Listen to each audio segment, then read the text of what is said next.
Well, there really are people out there. Hey, nice to see everybody and in here too.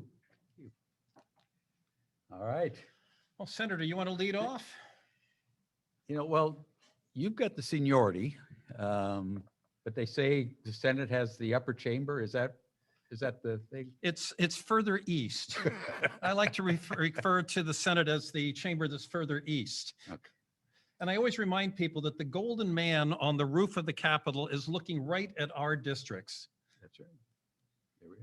But if you want to start, or I would, I'm so pleased to be here. I want to thank Oregon Coast Community College for hosting these ongoing sessions for us, and I want to thank all of you for taking a little bit of time on this beautiful Friday afternoon to come down and express your concern about what's going on in your state and your community, and to hold the two of us accountable. Ask us questions, learn more about what we're doing, and bring your particular interests and concerns to the forefront.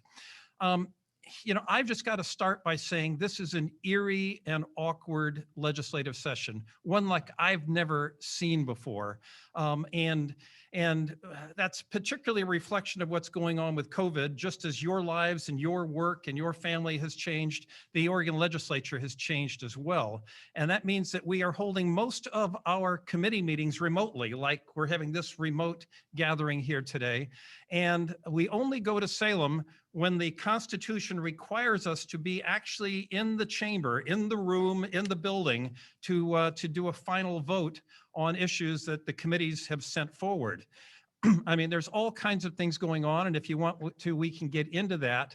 I will tell you that this week on my side of the building, the west side of the building, that we were expected to be on the floor most of the morning through the lunch hour and then come back in the evenings until about 9 o'clock each night this week. That was the plan on Monday when we showed up. By noon Monday, all of that had changed. Somebody in the House had tested positive for COVID, and we were all told to go home. And so we have been home all this week now, still operating the committees, but not there on the floor to vote on things. And so those committees are really busy. About 4,000 bills have been introduced so far this session. That's a lot. And I remind people that most of them are not going to pass. By the time we are done, we will probably have about 600, maybe 700 bills that have passed. That includes about 150 budget bills. Senator Anderson and I serve on the Ways and Means Budgeting Committee. We had our first substantive meeting last Friday. It was an important meeting. We passed out the budget for the Department of Geology and Mineral Industries. So really very important for us here on the coast, because that's the agency that does planning for earthquakes and landslides and tsunami inundation. We passed out funding for summer programs. That's going to be so important to coastal families in particular, helping kids catch up if they've fallen behind during this awkward academic year, summer activity programs for kids when they're not in class, and daycare programs that are going to help parents. We put out money for the Oregon Food Bank, and we also put forward some money for wildfire response. Most of you watching today are from Lincoln County. I will tell you that all the counties that were fire impacted got money. Lincoln County got more money than counties that had greater fire impact than we did, and we can talk about that. And finally, we also put forward some funding to help pay for the expenses of Measure 110 that all of you voted for in the last general election. That's just a little bit about Ways and Means, where I spend most of my time. I'm going to take a breath at this point rather than hog the microphone and invite Senator Anderson to give us his perspective. Well, thank you, Representative Gomberg. Actually, mine's been a particular interesting 60 plus days. I don't keep track.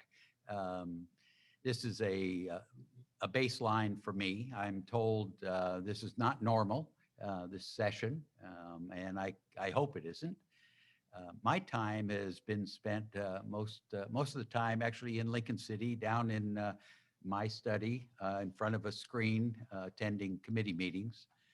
The Senate started off with 1 day a week floor sessions during January and February, moved to 2 days in March, and theoretically we're moving to 3 days on the floor in April, and hope by then COVID vaccinations have taken place and we've got more of the herd concept going and can open up even further. So that's the plan. Um, as Representative Gomberg has indicated, I'm pleased because he and I are actually, as he stated, on the full Ways and Means, and that's the Budget Committee. That's where it all comes together at the end of the day. From what I see, May and June are the tough months because all those policy bills that had any kind of financial impact are sitting there waiting to be approved. And as Representative Gomberg has said in the past, there's never enough money for all the demand, and so it gets a little tense, to say the least. But it's good, I think, for the coast to have both of us there, both from different parties. We can bring our armies, so to speak, together, and should benefit the coast. And I think a good example, as Representative Gomberg has indicated, was the actual distribution of funds that recently occurred out of Ways and Means with Lincoln County. What was $725,000 we worked with the county commissioners because it was a quick turnaround on a rebalancing some leftover money. Had to be some shovel-ready type projects, and we really looked at what was going on in Otis and the Salmon River area, and the two projects that got got funded was having to do with water and sewer. Now, most of those are wells and septic systems that are impacted, by the fire, and so it's a way to help whatever's needed in those two arenas. And there's more we'll go after later with the new funding that comes around. My two policy committees are actually housing and development in the Senate, and a combined one called human services. It's mental health and recovery. So actually, I was very pleased to get on both of those because they both impact, I think, the coast. For a long time, we've known a need for housing, and it's not just the coast, the whole state. What I'm trying to bring to that committee is, what are the barriers? What's getting in the way? Why aren't more houses being built? So far, we've spent time on subsidies and existing programs and making sure they're there. But the one thing that we've worked and I've spent most of my time on is the debt, the rent tenant debt, tenants unable to pay rent, and that's been accumulated. Landlords not able to pay their mortgages. And generally, these are done because the government shut down the businesses or, laid off people or whatever. So, it's a matter of figuring out, what makes sense, and then the matching up funding sources to take care of that and being as equitable as possible. On the mental health side, spent more time in, I would say, youth programs, youth issues that get into state institutions or state resources for help. And evidently, there's been issues in the past of how these institutions, take care of youth or don't take care of youth, and so we're working through that in particular. On the mental health side of this, finally, we're starting to enter kind of some peer respite type of activity. What do you do with folks who are having mental issues when they're in extreme trauma? Because right now we know they either take up police time and or hospital emergency room times, and those aren't really the best setting to be in. And so, we're coming up with a kind of it's called a peer respite program, where we could have a place for them to go with peers in a support situation for a period of time, calm down, and then get resources. There's, of course, a fiscal package tied to this, Representative, we'll have to look at, but I'm instituting or putting an amendment in for a coastal, because they'd forgotten the coast one more time, believe it or not, with their pilot programs. And so hopefully we can get something on the coast that might alleviate some of that stuff. But for me, it's been an interesting session. It's hard to get to know other legislators. I was telling Representative Gomberg that I haven't even had time to walk the building on those 2 days I'm in the building because it's real tight scheduled.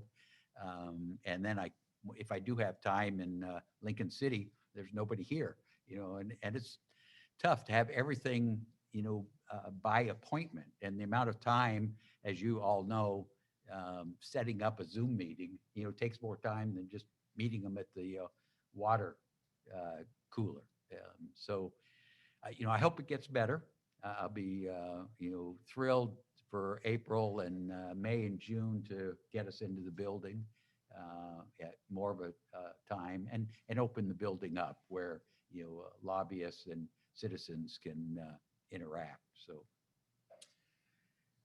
why don't we, if you don't mind, Representative, could we maybe first take COVID off the table? I would like to hear how we're doing in our jurisdiction as far as vaccines and process, and are people taking advantage of it, or any kind of questions that come up about the COVID and vaccinations, if that would be appropriate. David Price, any COVID questions come into the chat? There's one that asked, when will the COVID mandates end? Not soon enough. Not soon enough, and safely, I hope, as well. I think we're making great progress. We are making progress right now because Lincoln County is running ahead of most other counties and jurisdictions in the state with our vaccination levels. And we have been pretty good in terms of reopening, although there was some disappointing news the last week that we are shifting up into moderate risk rather than the low risk that we were at before. But I think all of us are ready for us to move to the next stage and discover what the new normal is going to be as we come out of the year plus COVID experience. And we got to talk about healthcare. We got to talk about being responsible and cautious and respectful of our neighbors and our friends. But we can't talk about COVID without talking about the impact that it's had here on the coast in our economy. We have had the highest unemployment in the state. No surprise there because so many of our jobs are focused in the hospitality industry that has been closed down by COVID. But in addition to having high unemployment, so many of our small businesses have been struggling. And so many of our families are being impacted by this, particularly when the kids come home and they've got to make choices about taking care of the kids, finding affordable childcare, or going to work. And remember that a third of our population is over the age of 65. And those are people that are more vulnerable to the impacts of COVID if our infection rates and our exposure rates go up. So it's been very, very difficult this last year. I've been spending my time working to make sure that we support our small businesses, support our working families, support the jobs that we have here, and try to make sure that that our businesses can work their way through this and remain in business when it's all over with. I've been working to make sure that when the state puts money out, that we bring a reasonable and fair portion of it back here to our coastal district. And of late, I've been particularly involved in the effort to try and make sure that some additional support is provided to our coastal restaurants that have been hit hard as well. Everybody in Oregon is hurting right now. I believe we're hurting a little bit more here, and I think the statistics bear that out. But Senator, you brought up the COVID question. What's the answer? Well, I guess I'm going from the amount of email traffic I've received up and down the coast. My Senate district has 7 counties, so I'm reflecting off of a variety of organizations trying to take care of vaccinations. And it just seems that it's getting better, but a lot of frustration of trying to get appointments, get vaccinated. And I guess I'm I'm looking for a signal. Has that gotten any better? Are people, now I just got my second shot Wednesday of this week. So I don't want you to think I jumped the line. At my age, I was way up there early on to get a shot. Um, Well, I think the thing that we need to emphasize when we talk about COVID is that it's not the legislature that's driving this conversation. That the rules, the regulations, and the standards are being identified by the governor through the Oregon Health Department and her advisors. The management of the vaccination rollout has been handled largely by the counties. Now, I think our county's done a pretty good job. It hasn't been without hiccups, but I think they've done a pretty good job here. But the legislature's role in this has largely been to try and fund support for increasing unemployment compensation, providing rent supports, helping businesses stay in business, providing childcare dollars. The legislature has been the banker in all of this, but they have not been the decision maker in the policies. And some people have said to me, why don't you write a bill to fix this? And the answer is, if I did write a bill to fix it, and if I could get it passed in the House and passed in the Senate, it would have to be signed by the governor. And if the governor did sign that bill, it still wouldn't take effect until after July. So we're looking for some of these rules and regulations and restrictions to be updated now, rather than waiting for the legislature to be able to take action on them and fix them later. Yeah, exactly. Well put. So I guess if there aren't questions on COVID, there's one in the room. Jay? I wanted to respond to your, I'll pick on that. I wanted to respond to your question about input. How are things going? Are they getting any better? So I'm 80 and my wife is close to it. And so we've had our vaccinations. And George had just recently helped out administratively down at the county fair. So we've been in and out of that venue. I think the county has done a grand job. And I would say that when I visited the county fairgrounds the first time, they were taking groups of 30, and I thought they were very well organized and all the rest of it. When Georgia was down there a couple of days ago, they were taking 60. They doubled their people, and they had interpreters there, which they didn't have before when I was there. They've made a larger venue out of it, not so many closed off cubicles. I just think the county, and particularly the commissioners, have done a great job. So the feedback we're getting is that the county and the commissioners and the health department here in Lincoln County is doing a pretty good job. I'm just watching the faces of people on my Zoom screen. Could you hear that comment in its entirety? Thumbs up or thumbs down? They're saying no. So people in the room, I'm not going to ask you to repeat your answer. I think we summarized it, but if you're going to speak in the room, we need you to speak really loud. Or we'll just repeat those questions if it's a question. I know that was a statement, but they had a hard time hearing that. So. Okay. All right. So what kind of questions do we have, Mr. Moderator? We have two questions regarding Senate Bill 554. And I don't believe they are directed to either one of you. So the question, there's one from Carolyn that says, Representative Gomberg, as you may know, there was a very contentious passage of SB 554 yesterday. The bill should be headed to your side of the chamber soon. Do you think the people of Oregon are capable of deciding the outcome of unpopular gun control legislation? If not, then why? Well, I'll be happy to talk about that. Senator, you voted on it yesterday. Do you want to tell them a little bit about what the bill was? Let's do that. Actually, the bill has been in the works for quite some time. It's more of a concealed weapon bill and putting restrictions on concealed weapon carriers. And it narrowed down where licensed carrier can actually carry. Public buildings were included as off limits, schools, adjacent areas. And the contention around it was really about what are you trying to solve by this bill, which is always a good question. What is the problem? How does this bill help it? And that's where the question always rises. Actually, it took 4 hours yesterday to debate that bill on the floor. You know, we started at 11 and left at 3 o'clock. I voted no against the bill. There were 7 no votes on the floor. I think 6, 7 people were absent as well. So the bill passed.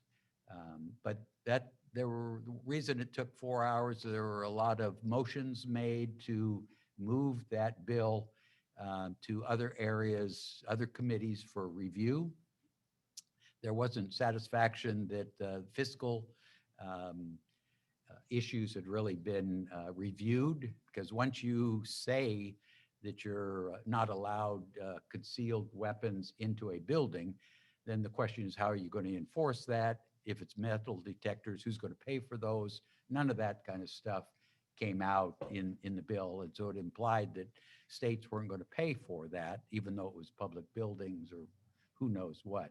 So it went around and around. One of the motions I made was to put it to the vote of the people. I quoted the number of ballot measures that had been since 1995, 183, I think was the number. And we haven't had one gun issue on the vote of the people. But yet, you know, we've approved, you know, recreational marijuana. We've approved a lot of things that who would have guessed the legislature would have or approved or denied. And so, you know, these kind of things is what took up the 4 hours debate and stuff. And as I said, I eventually voted no against the bill. Some of my cohorts chose to not show up for a vote at all. And David, I'm going to answer this question in a moment, but I want to make sure you noted in the chat, somebody said that they couldn't hear the moderator very well. So I need you to speak up as well. Well, the question was, do I feel like the people of Oregon are capable of making decisions about firearms? Yes, I do. But I think also we begin with this, that you send me to Salem to make hard decisions, not to punt those hard decisions to all of you. But we also reserve the opportunity for you to review the decisions that I make in Salem and to tell me whether you think I made them right or wrong. And you do that when you choose whether or not to let me keep serving as a legislator, but you also do that when you have the opportunity to circulate petitions and refer these questions to the ballot. So I say that because I was pleased yesterday that this bill was amended to take the emergency clause off. Emergency clauses say that a bill will take effect immediately upon passage. If they don't have an emergency clause, then there's 90 days, and that gives people enough time to go out and collect signatures. And if they want to collect signatures on this bill, I think that they should. And if they collect enough signatures, then people should have will have the opportunity to vote on it themselves. Now, that being said, the other question is, how do I feel about this bill? And you heard the senator say how he felt about it. It's no secret to people tuning in today that I have voted in the past to try and improve our background check process and to limit the ability of people that are dangerous to themselves or to others to acquire firearms. That's not what this bill is about. This bill is about the ability to bring firearms, either concealed or open carry, into public buildings. And you know, our courthouses, you have to go through a metal detector to get into the courthouse. But you can come into the Capitol with a concealed carry, or or if you have a concealed carry permit, you can actually do an open carry and walk into the Capitol, our Oregon Capitol, with a long gun slung over your shoulder. Not everybody's real comfortable with that. What I would say to you is that I believe in local control. And the question about this bill is, should locally elected leaders have the ability to decide whether or not firearms can be carried into their schools, their libraries, their city halls, or their community colleges, or ultimately into the state capitol? I've got confidence in locally elected leaders to make those decisions as they are best suited for their own local communities. There's another part of this bill that I'm not comfortable with, and that is that it significantly increases the fees that would be charged for a concealed carry permit. And I've been asking questions. The bill's been over in the Senate, so I haven't had my hands on it. It's not really been giving me a good opportunity to get questions answered yet, but my turn is coming. And the question I've got is, why are we increasing the fees? And what's going to happen with that extra money if we leave those fees at the higher level? That's an area that I'm uncomfortable with, and I don't want to discourage concealed carry permits by using the costs that are applied to them to limit who can get them or how you get them. You know, there's only been one pro firearm bill passed in the 10 years that I've been in the Oregon legislature. I'm the guy that introduced it. I passed a bill that actually increased concealed carry opportunities in Oregon. That particular bill said that if you had been convicted out of state for a marijuana infraction that is not illegal in Oregon, that out-of-state conviction shouldn't keep you from qualifying for a carry permit here in Oregon. It's the only bill that's actually increased gun access in our state in the 10 years I've been here, and I'm the guy that introduced it. But yeah, I've also supported legislation in the past to limit firearms access to dangerous people and to beef up our background check process.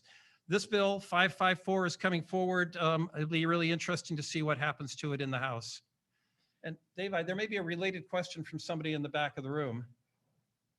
Thank you for thank you for coming. My question is the same area of public safety. Okay, Senate Bill 554 has a lot of overreach content to it. Number one, a good example, I go pick up my wife at the airport, I have a CHL, I'm going to go to jail. It's a felony to be on the airport grounds with CHL with 554. Total overreach, it's an infringement on the good people and on the felons. Also, House Bill 2543 on background delays, more infringements. Have you talked to a lady that has a small child, wants to get a firearm, with restraining order, wants to protect her family, and now she's got to wait 4 weeks to pass a background check? And with this bill, it could suspend it indefinitely. This is all wrong. You're going after the wrong people. These are the good people of Oregon, are good citizens that have proven themselves, and not the felons. And here we go, release prisoners for early medical excuses. Mitigating factors for sentencing, make sentencing flexible, redefine minimum sentencing. There's more bad people out there, and you're infringing on the rights of the good people. So thank you for your support. This is a very important topic. No, thanks for your feedback. Yeah, and you know, I think I would say that there are a lot of bills. I think Representative Gomberg indicated 4,000 4,000 bills. 4,000 bills.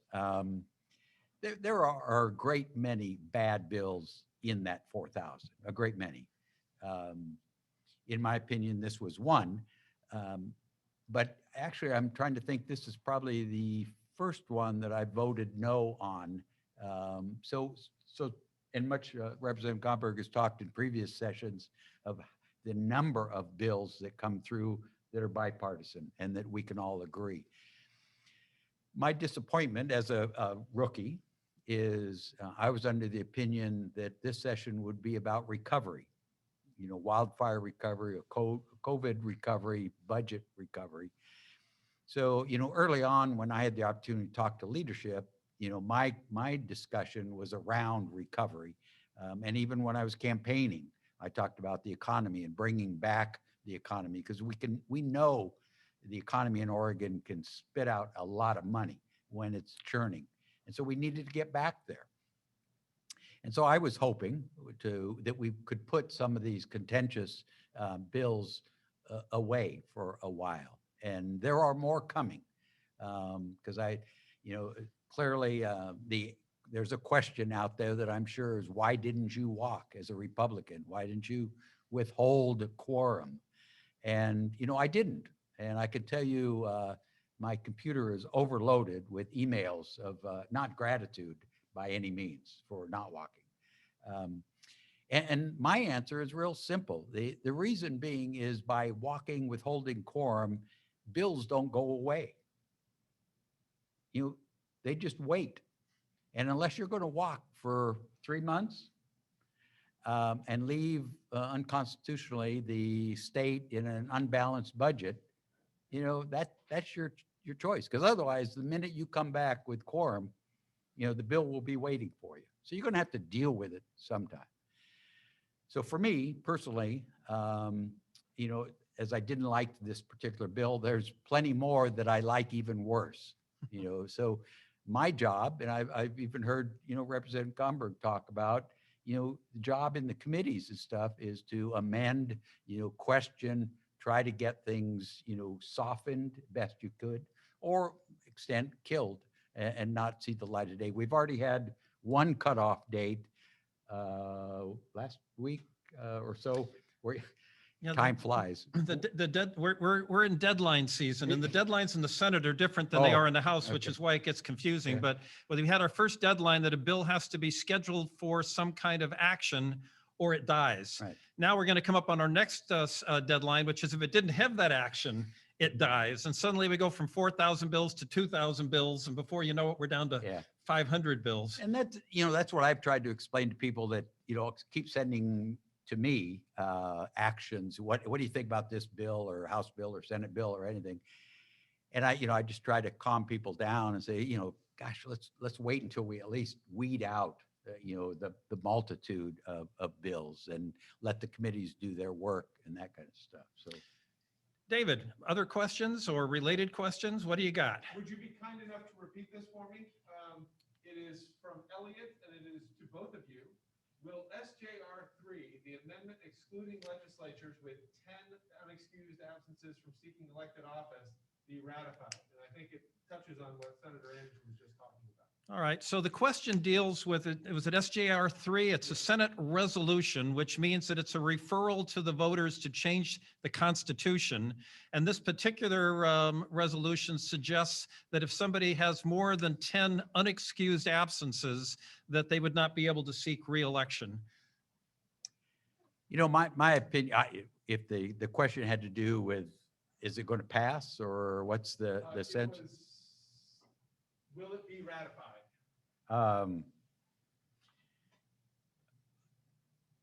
As far as I'm concerned, it's a vote of the people. So anybody other than the people ratifying the position is not appropriate. So, if the implication is leadership or the governor can, exit you, I'm not particularly in favor of that on the surface.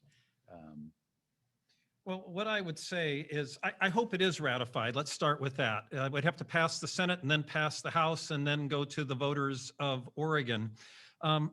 But right now we are mired. We are bogged down in parliamentary maneuvering. And I'm not going to blame one side or the other. I'm just going to say that we're bogged down right now. And examples of that are that we've had multiple walkouts to deny a quorum over the last 4 sessions.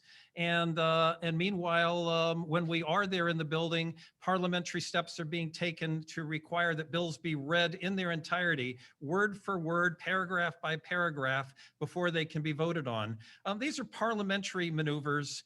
And you say, well, why is reading a bill such a big problem? Well, most bills are only 2 or 3 pages long, but the next bill up in the House renames the Oregon Liquor Control Commission to be the Oregon Liquor and Cannabis Commission, uncontroversial, and it makes perfect sense given what they're working on right now. But every place in the Oregon statutes that OLCC is mentioned is part of that bill. So it's a 170-page bill, and it's going to take probably 20 hours to read in its entirety. So I'm in favor of steps that are going to limit these parliamentary avoidance or delaying tactics. But I'll also say part of the reason we're having them is because leadership isn't able to work out those principled compromises, that ability to get along. And we haven't had good losers in the election, and we haven't had good winners in the election. And it takes both to move the state forward. If you're having a baseball game and one team is ahead 10-2, the team that's behind doesn't walk off the field. They finish the game. And they don't stretch out the game either when the conclusion seems to be without doubt. Now, maybe that's baseball analogy isn't completely fair because government's a lot more important than the outcome of a baseball game. But at the end of the day, we need to play by the rules and make sure that everybody is getting a fair hearing before we come to a principled conclusion. And I know this isn't a debate, but I just can't help but since, we have the advantage of, both chambers and two parties, I just can't help but say and confirm what Representative Gomberg has Please, I said. thought you liked me. And it's about the rules. And these, nobody's breaking the rules, so parliamentary procedure is there. The different levels of passing bills and, passing tax bills and having quorum are the rules.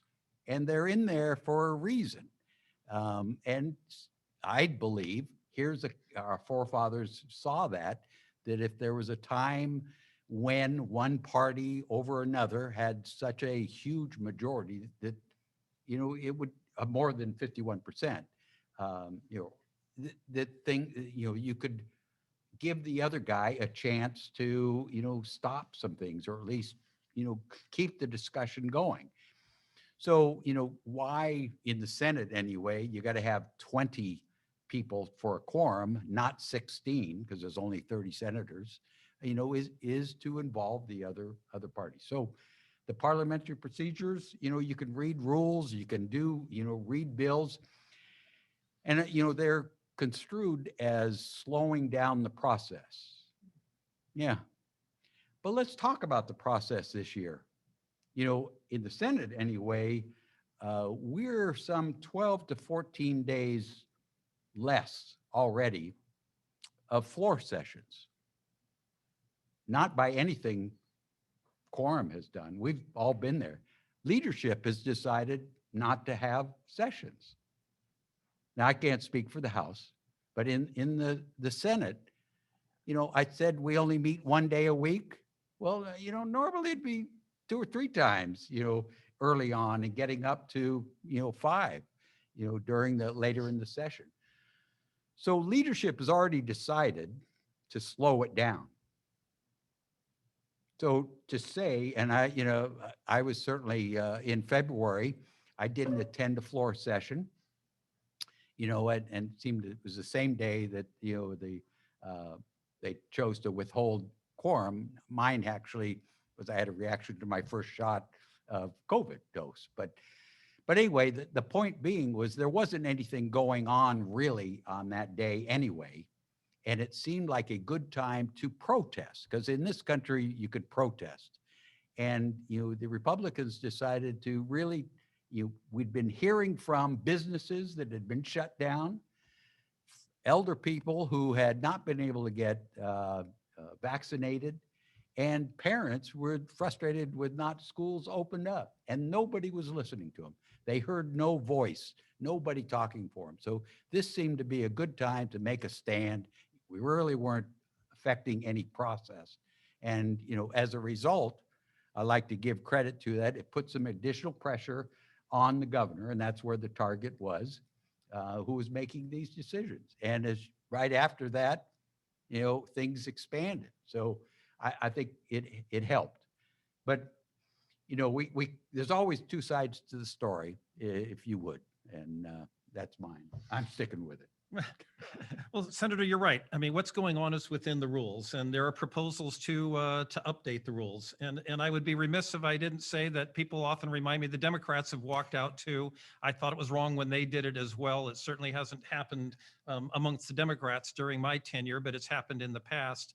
I think that we accomplish more when we're all in the room together and working together. And I agree. And I think, you and I hope we can show the rest of the state, they're just us sitting here. I don't know how many Republicans and Democrats actually do town halls together. Well, let me give an example of that, if I may, and that's the Coastal Caucus. The legislators who represent the Oregon coast in Salem, there's 3 senators, there's 4 representatives, and we work together.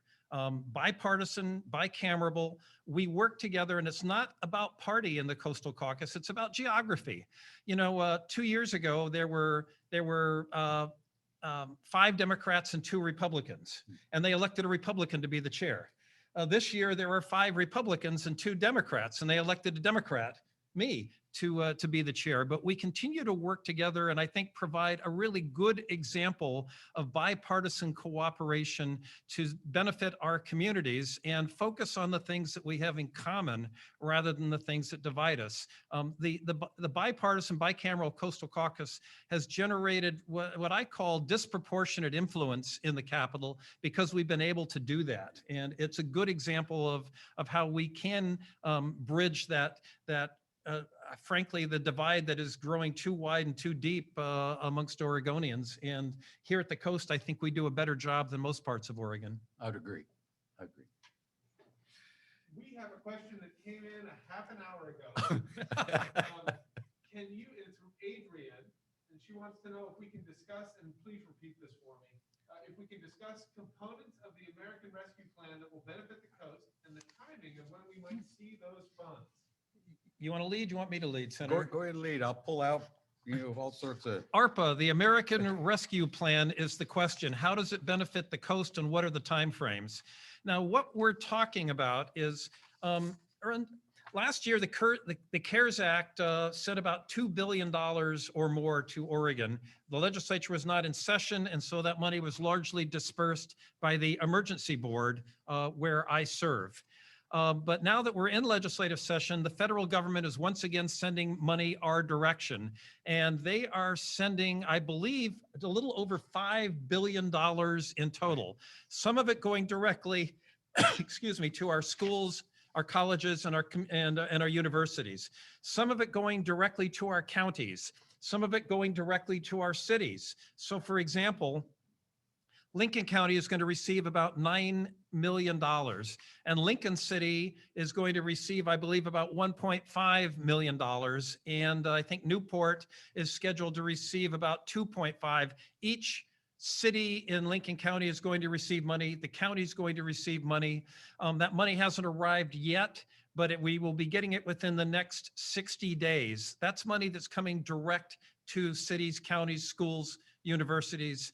Meanwhile, $2.6 billion is coming to the state of Oregon, and we are looking at how we can use that to recover and to rebuild from COVID, from the downturn in the economy, and from our wildfires. And at this point, legislators are out looking for ideas. How do you spend $2.6 billion? Now, it sounds like a heck of a lot of money, but now suddenly you've got 90 legislators crowding around the trough, and it doesn't look like as much money as it did when the check first came in. We've got projects that we are looking at and that we'd like to see some of that money spent on, and we are going to be submitting proposals this week. It's one-time money, so we have to use it on one-time expenditures, hopefully on infrastructure projects that are going to help health and safety and economic recovery. And I'll lead with what my priorities are, and that is that 2 years ago, we submitted proposals for infrastructure projects in Lincoln County that were going to be paid for by lottery bonds. And we got them approved. I couldn't have been more proud that we got money allocated for the Oregon Coast Aquarium to repair and replace the vulnerable dams in Newport and for the Cultural Center here in Lincoln City. I came home very proud of that. But then for the first time in 30 years, we didn't issue lottery bonds. Why didn't we issue lottery bonds? Because our restaurants and bars and taverns were closed and we weren't selling lottery tickets to back up those bonds. So all of those projects that had been approved and were sorely needed and we're waiting for that check to arrive, we're suddenly told, no, the money's not coming. So we're starting over again to apply for lottery bond support for those projects. I'd like them to go to the front of the line for these federal dollars and fund them now rather than waiting till the end of session and seeing those lottery bonds come back in another year and a half. I agree. I think that makes a lot of sense. The nice thing for me anyway is I've got 2 House seats inside the Senate seat. So all I have to do is, watch from atop, and let these guys, the House members, do all the work of, finding those projects. I'm kidding because I agree with Representative Gomberg and have added, because the other ones down the road, the entire coast, there's projects in Tillamook. I would like to see more in Lincoln County. We missed on an opportunity to help again with the wildfires, some of the roads, some county, some private community roads that got torn up with heavy equipment will continue to get torn up by heavy equipment. So after the houses have been rebuilt and logs removed and everything else, some money to help repair those roads to some level back to better use. Um, the as I spoke earlier, the other thing that I'm most uncomfortable with is the amount of debt that has been built on rent forgiveness and landlord and commercial property leases.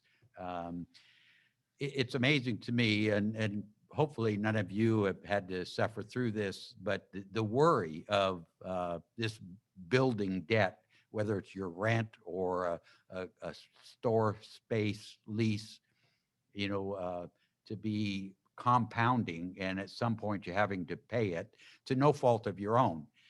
And I'm not sure that, of all our, prior to this fund, that we had enough money or capability to make that happen in whole. So I will be maneuvering to try to make sure there's additional money set aside to make sure all that debt is cleared up. Now, and Representative Gomberg had a nice visual because when I first heard about this earlier this week, I started scribbling projects that I knew of. And yeah, it's amazing how I could come up. I didn't have the water cooler, but I sure came up with a quick list of, millions of dollars. So it's 2.6 billion will go fast and all over the state. And I think the important thing is we get stuff on the coast and not to be, if I could, 40 million of that is set aside, if I'm not mistaken, that was refunding. It's going to the Oregon Community Fund for outdoor recreation, and I'm getting my pots of money mixed up. Well, yeah, there was money that was set aside for entertainment venues who had lost business during the COVID closures. And money was either sent directly to a listed group of entertainment venues, and there was other $40 million set aside for the community foundation that they would divide up. Yeah. I thought the community foundation did a pretty good job. My frustration on all of that was that the folks who had lobbied to get put on the original list, well, they also did a pretty good job, to the detriment, I think, of communities like our own. And most of that money ended up in downtown Portland, quite candidly. I'll just simply say that a good friend of mine who has a district in downtown Portland, I pointed out to him that he got a dozen different entertainment venues funded in his district, and in my entire district, there was only one. And part of what was going on here is that this was limited to entertainment venues that have a stage and have live entertainment on that stage. We don't do that as much out here.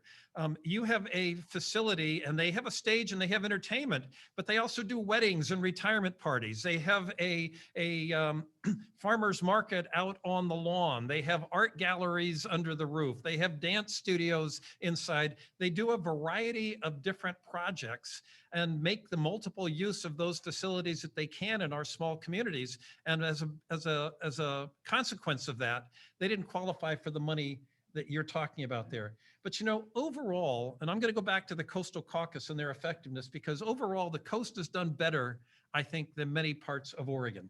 We worked hard together and got funding to build the Marine Science Initiative in Newport.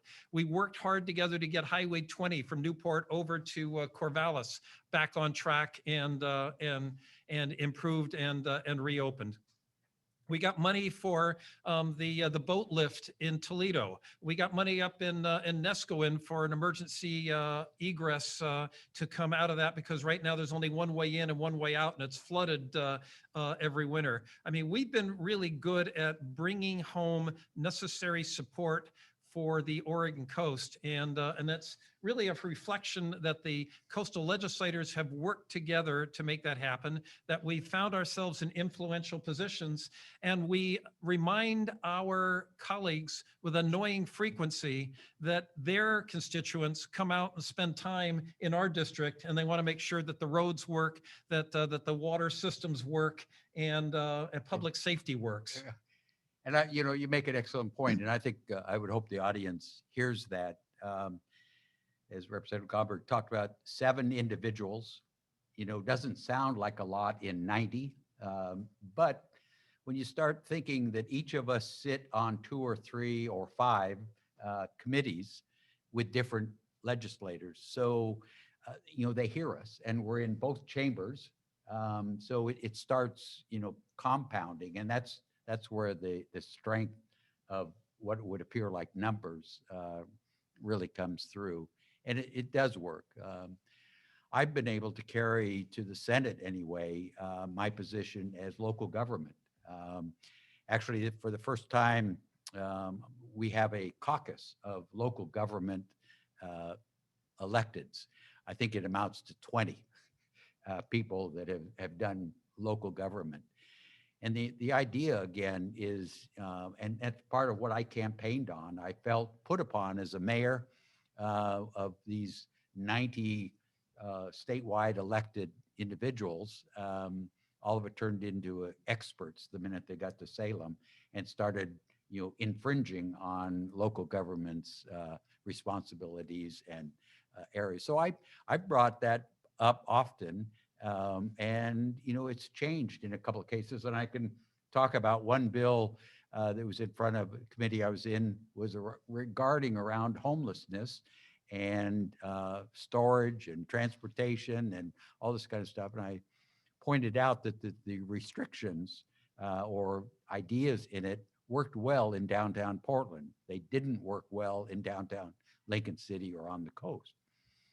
And to his credit, the senator took it back, amended it, and it's a Multnomah County exclusive, where it belonged.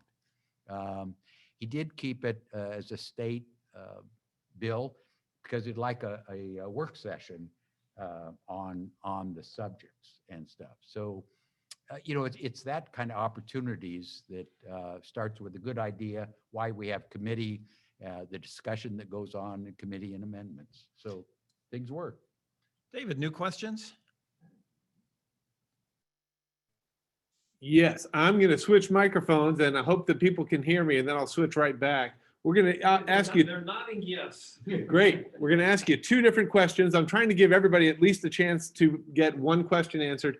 Jeff wrote from Toledo, who makes the call that you can't go to the Capitol? And while I've got the mic, I'm going to say another question from Gordon was, when will the DMV open? So we'll start with who makes the call that you can't go to the Capitol? And that's the only context I've got for that. Legislative leadership essentially makes Right. that. The Speaker of the House and the President of the Senate. But I think that you can't discount the Marion County Health Department and the rules and risks that are in place in Marion County, where the Capitol is located. But at the end of the day, it's legislative leadership who makes the decision. And in the case of my situation in the House this week, when a legislator reported that they had tested positive, we received directives from the employee services. Just like any other business environment, there is a human resources department, and they came back with an official response to that notification. And the Speaker of the House then announced almost immediately that the session, which was underway at the time, would be adjourned and that we should go home. Yeah. On the Senate side, pretty much the same thing? Well, we weren't there, and actually we've been in session all week. So since those germs were just on the House side, the west side of the building, and none of us get to travel over there anyway, so. So, and when's DMV going to open up? The good news is that that we are getting more and more activities handled online by agencies like DMV. And that's making it easier for people so they don't have to leave the house, whether it's a COVID environment or whether it's a non-COVID environment, and they still don't want to go down to the DMV office, pull a ticket, and wait their turn. I mean, the bad news is that the offices are still slowed and limited.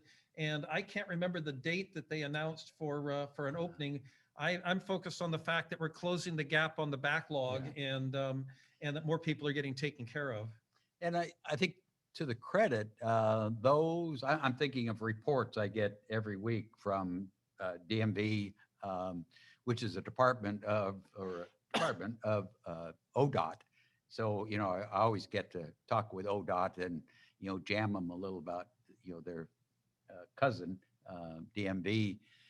But, they send out weekly reports, progress that's being made. And we also get, because constituents call and we try to help them through, a situation, and it is making progress. And I think credit is given to a realization that a lot can be done on electronically. And I'm amazed, we both sit on general government, a Ways and Means Committee, another one where Representative Gomberg and I sit together, a joint committee, but we hear from different state agencies and the number of them that are still submitting requests to modernize. So I think it's a good thing that's happening anyway, of these departments recognizing, even this town hall has potential. We've smoothed out platforms. There's certainly bumps along the way. But I think progress is being made. It's frustrating, but I would put out again, if constituents really are having a specific issue, call either one of our offices and let us see if we can't help in that way. Because sometimes they let us jump the line. Sometimes. Okay, as local coasties who work in Salem, you're going to appreciate this question. When will we see improvements on Highway 18? And now I'm going to cut to your mic. Well, I got to admit, every time I drive to Salem, and that's more frequently now, I utilize Highway 18, obviously. And I think of Representative Gomberg, because we joked during the campaign that maybe we could carpool. Hasn't happened, won't happen, our schedules and everything else. I'm actually glad for the time change, because I find it a little easier to, drive home in the light at 7 o'clock, 8 o'clock at night versus I don't mind the drive at 6 in the morning in the dark, because there's not as much traffic. So this might be a good time, Representative, that we use some of this American money, to one more lane on Highway 18. We could submit that kind of a request and use the entire 2.6 billion. Well, I'm going to go from the small to the large part of that question. People say to me, what's it like at the coast? And I say, dark. It's dark when I leave the house in the morning, and it's dark when I come home at night. But you're talking to people who drive Highway 18 frequently, and you say, when are we going to see improvements? I think what you're talking about is the rippling and sliding at milepost 13 and 14. You're talking about the striping that we need at milepost 20. You're talking about the awkward intersections that we see at Valley Junction, and you're talking about where we merge into Highway 22 and go down some of those hills where people drive way too fast. Overall, Highway 18 is a great example of where we need to invest in our transportation infrastructure. That's the small part of the question. Here's the big part of the question. People are driving less, and that's good. People are driving more fuel efficient vehicles, and that's good. They're using mass transit and alternative transportation, walking more, riding bicycles, scooters in Lincoln City, who would have thought? So people are driving their cars less, which is all good, but that means they're buying less gasoline. And we pay for our transportation infrastructure primarily, not no longer entirely, but still principally with gasoline tax dollars. So the dollars that we need are declining at a time when costs are going up and our need is going up. Goodness, you're asking about Highway 18. I'm surprised nobody has asked about our coastal bridges that are now 95 years old and at risk of rusting into the rivers and bays that they cross over. We're looking at some major challenges in terms of trying to find the dollars that we need to maintain and improve our highway infrastructure. The last thing I'll say on that subject is Oregon right now has a long-term planning strategy, and they kind of plan in 10-year increments.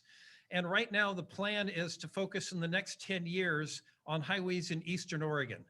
Why Eastern Oregon? Because if we have a major earthquake here in Western Oregon, then the highway across Eastern Oregon is going to become our new major arterial. It'll be our new I-5.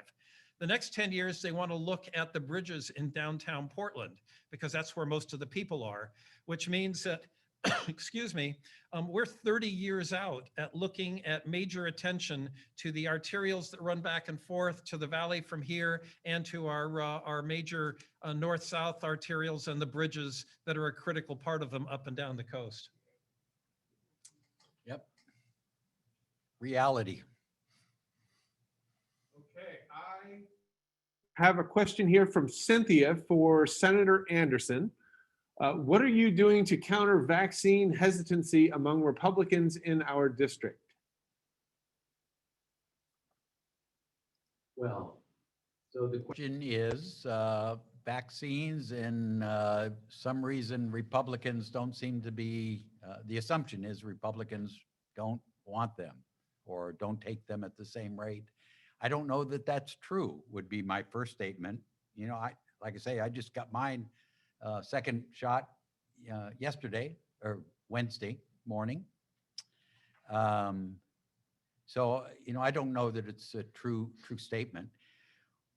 I have to tell you what I've been surprised at, and which I know is true, is even in the health industry, it's not 100% by any means. That a third of those people who actually work in the industry aren't getting vaccinated or have so indicated. And I saw that even here in Lincoln City, sitting on the health district board. Now, as time goes on, I think that ramps up. But initially there is hesitancy and was hesitancy about a vaccine. So all I can do is promote it as I have, that my wife and I both take shots, and as we've done on all vaccines. But I think that's someone's privilege, right, whatever you want to take to that point.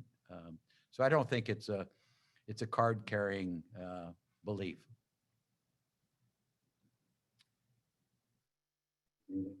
Well, you know, on the vaccine hesitancy issue, Dave got his finger in the air. I'm sorry. I took your microwave and it's back. So. Well, Dick asked if I wanted to add anything to that. I think the good news is that that people are standing in line for the vaccinations that are available. Right. I mean, here in Lincoln County, an email goes out to 7,500 households saying we've got 1,000 doses available, and within 90 minutes, all of the appointments have been filled. We've got people that are waiting their turn. The vaccine hesitancy is an issue. I hope it's not going to be a major issue as we work our way through COVID, because if we can reach herd immunity more quickly, then we're going to get through COVID more quickly. But for now, we can't get vaccinations fast enough for the people that are standing in line for them. But if I could, I think the good point there is getting the vaccine itself, and that has improved. And as we were talking about earlier, even the efficiency of our county health has improved significantly. It wasn't that long ago, Lincoln County was so far ahead that our allotment of doses went elsewhere. One more time, you know, the coast is forgotten. But, you know, we're back on course. And I think to David's point, Representative Gomberg's point is, you know, we're in good shape and moving. And, you know, there doesn't seem to be, you know, doses not being utilized. It's getting in the arms of those who want it. And that's the good thing. But if we're not being clear enough, then let me be as clear as I can be. Please, if you have an opportunity, get those shots. You're going to be better off. Your family is going to be better off. Your community is going to be better off. I'm an advocate of the COVID vaccine. I think it's going to make a difference. We are getting very close to the end of our hour here. I want to leave you gentlemen some opportunity to say some closing statements, but there's a very thoughtful and two-part long question from Nicole in the chat. And I'm going to download this chat for both of you, so you'll be able to see this next week and respond if you'd like. But if I may summarize, and Nicole, please forgive me if I get this garbled. Her family has owned property for generations here in Lincoln County. They put in septic in the 70s. We're close to developing, never built a house on it. Now, because it's there in the 1990s, there was an agricultural law that limited the availability for housing on ag land. This particular plot has houses on adjoining lots, but now they're not able to bid and to build. And she's wondering if there's that law, and also there's an income test that I think it may have to do with lending that she's not able to meet, and she wanted to address that with you. And again, you'll be able to follow up with that after the fact, but if there's anything you immediately wanted to add. This is an example of the kind of letters that we get every single day for people that have bumped up against issues that are keeping them from living their lives in ways that they had intended to or hoped to. And we have the unique ability to call up state agencies and negotiate. We can't direct them, but we are in pretty good negotiating position, particularly since we serve on the committees that give them their money at the end of the day. So they take our calls. And whether it's trying to get your unemployment compensation or waiting for your a driver's license to come back, or that you've got an issue with zoning or septic, or you need a new access point to the highway from your business, we're in a position to help with that. And we don't have huge staff. Yeah. I mean, let's make it very clear. During the legislative session, we each get 2 staff people. When the legislature's not in session, we get 1 staff person. But nonetheless, we work around the clock on trying to help people with these unique challenges in trying to navigate the government system. So think of us as your advocate. Get us the specifics in writing, include your telephone number so that we can call you back and get some information. Let us help you with those kinds of things, even if it's just trying to negotiate on your behalf. And I think, Representative, the other thing is, think long term. That you've probably been dealing with this issue for a number of times. It's brand new to us, and so often if we can't help right away, what it might mean is there does need to be a change to the statute or rules or legislation, and that takes a little longer. But this is exactly how we come up with some of the crazy stuff we come up with that ends up in 4,000 bills.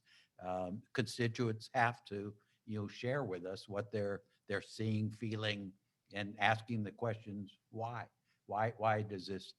I can tell you from my housing committee that I've looked at a lot of bills where housing is moving into the county and on different types of zoning. And there's legislation pending for, ADUs, accessory dwelling units, on farm plots and stuff where there weren't allowed to. This is all in the front of trying to get more housing, available. Now there are other conditions, sewer, water, all that kind of stuff that needs to comply. So I'm with Representative, these are the opportunities, put it in writing and, get it to us, and, let's start a discussion on the issue. Do you have any questions from the floor? Yes, sir. Yes, I'm a business guy. I run a lot, running 2 building companies and also a consulting company for where we need to go and what we're gonna do to do something that needs to be done, because the obvious facts are what we've got for fire suppression and fire management is not working. And there are no good ideas coming from any of the federal or state agencies. So I want to use an opportunity to work through the House and the Senate, at the state level, to get some ideas into you guys so that maybe you could look over what we do and see if there might be a tremendous opportunity to do something to stop the incredible loss that's going on. It's a manageable situation, but we do have to change. We can't keep doing what we have been doing. There's too many houses out in the fields. There's not enough firefighters, and the conditions are in fact much stronger than they were even 5 to 20 years ago. And for example, the Spanish, they had a big problem with the terrorism, the use of fire attacks by terrorists. So they called us up, and we went over and held a training session to be able to get the fire suppression people to be able to mobilize and work with the landowners to be able to pre-set everything up so that when the firefighters come, there's no time and there's no space. So all this has to be set. And if you do it and it's managed, in other words, you get these interface dwellers, what you call them, to become their own little fire managers for their own holdings. Then the firefighters come and they see a blueprint for a fire management scheme that can completely eliminate the light fuels before the main firestorm gets there, then the things won't be destroyed. And it's really quite simple, but it's bold and different and very difficult to get conservative outfits like Could you mind if maybe what we could do is, since it's really not a question, that we offline, what, I'll stay after and talk with you, if You that's bet. all right, and just let us finish up this. sure And thing. Yeah. that, if you don't But mind. thank you for this. I'm pretty impressed with how you handle things. Really appreciate your input. Well, and I got to say, as a guy who lived in a neighborhood that burned over, thank you for being in the firefighting business. There you go. Yeah, let's talk about that a little bit more. Good. Mr. Moderator, are we missing anything? I would rather run out of questions than run out of time. Well, I think we need to be out of here at 6. So I would say if you have anything you'd like to say to close this up, now would be the time. Let me, if I can, since I'm the rookie, I'm kind of excited by, bills that I've got started anyway, issues that I saw important, and kind of attached. If I could talk about them a bit, because they're actually still in motion, which is, kind of nice. One, which I surprisingly got a lot of press about, is my Stimulus Protection Act. Some recent numbers have come up. We're talking about over $300 million now. This is because the state of Oregon actually takes a haircut off the stimulus checks that came to Oregonians in 2020 and the recent one in 2021. So when I first started looking at that, because there's no reason for that to be taxed, it wasn't intended to be taxed. It was only about $110 million, excuse me.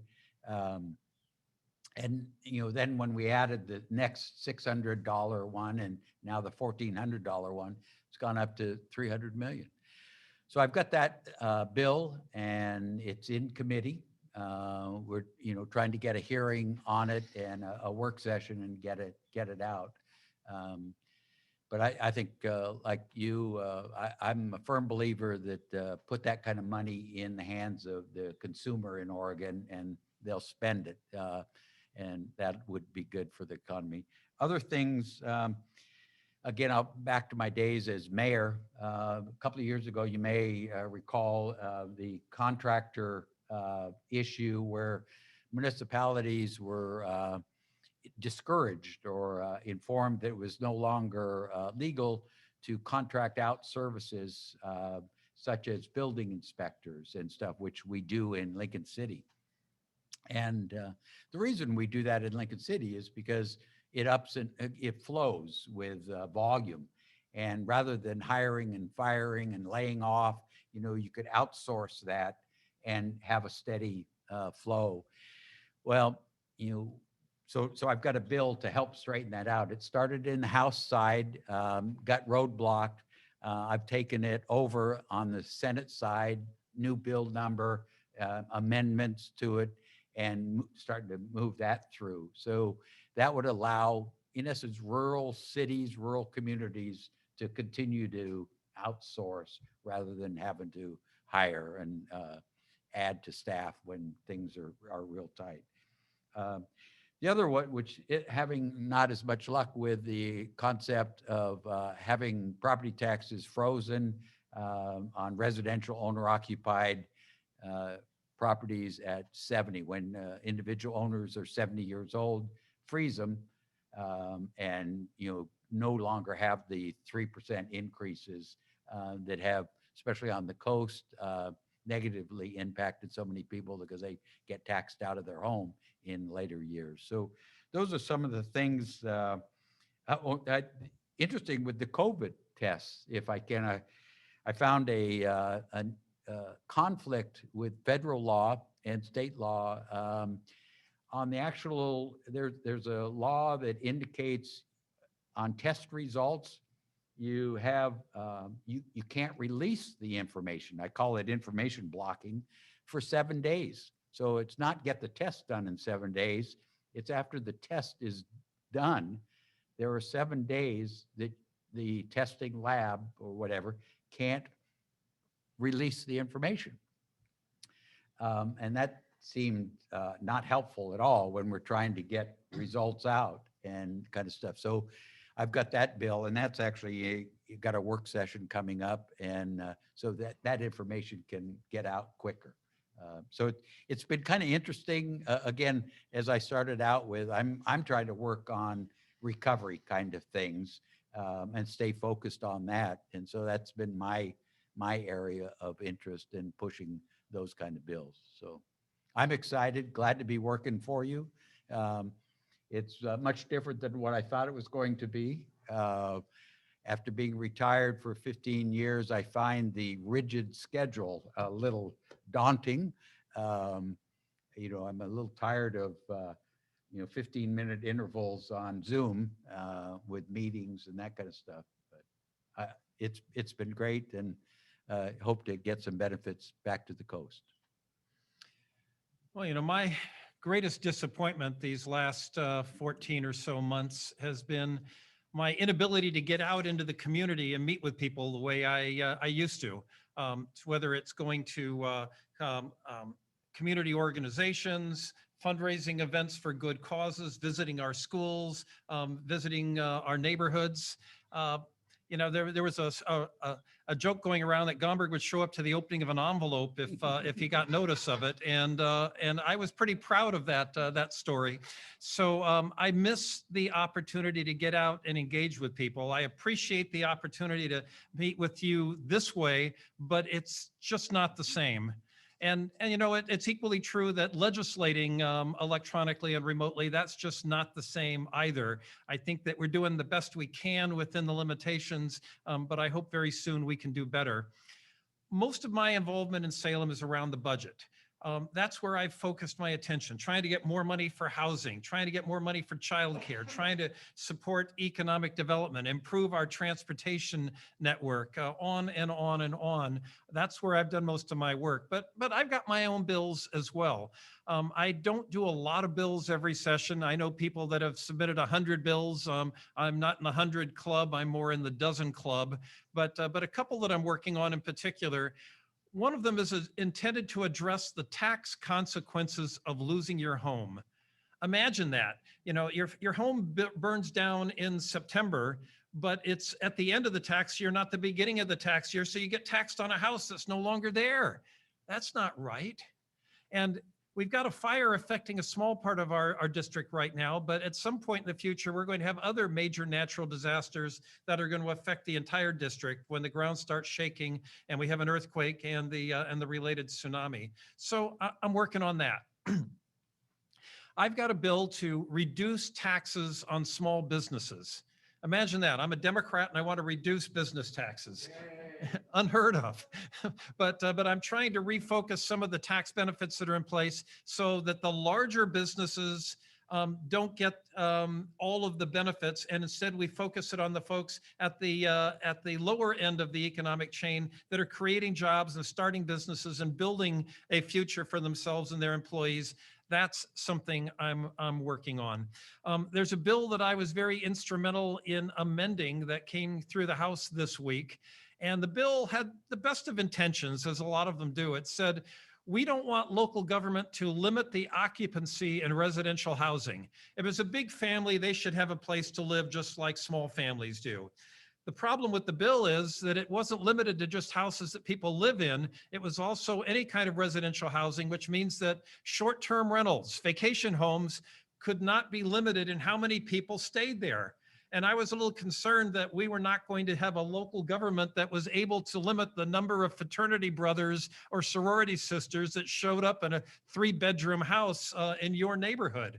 So I was able to get that changed. Here's one more that I've been working on this year because I came across a statute and it really made me scratch my head. Sometimes the employment division accidentally sends people too much money. Imagine that. They made a mistake in your benefits and they sent you too much money. And the law says that you have to pay it back, but that the employment division is only going to collect that money the next time they send you benefits, which means they're going to wait till you're unemployed and facing dire circumstances before they start bringing back the money that they accidentally overpaid you. And I thought, what sense does that make? I want you to pay the money back, but I want you to pay it back when you're working, not when you're not working.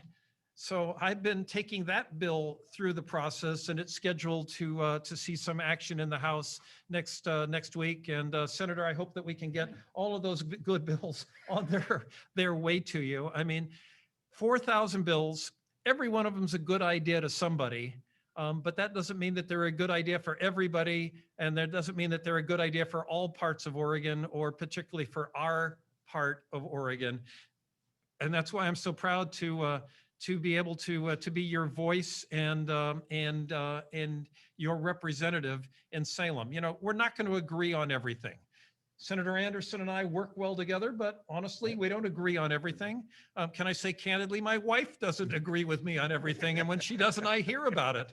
But I believe it's important that we work together, that we look for those principled compromises, that we find a way to make Oregon better and stronger and more livable and more resilient. And that's what keeps me driving Highway 18 every day from dark to dark. So thank you so much for being with us today. And thank you to the community college for putting this together. It's really a crunch point in the Oregon legislature this week as contentious bills begin to move forward. I hope that we have another one of these gatherings probably in about another month to 6 weeks at the next crunch point, and we're going to see where this legislature is going. Good idea.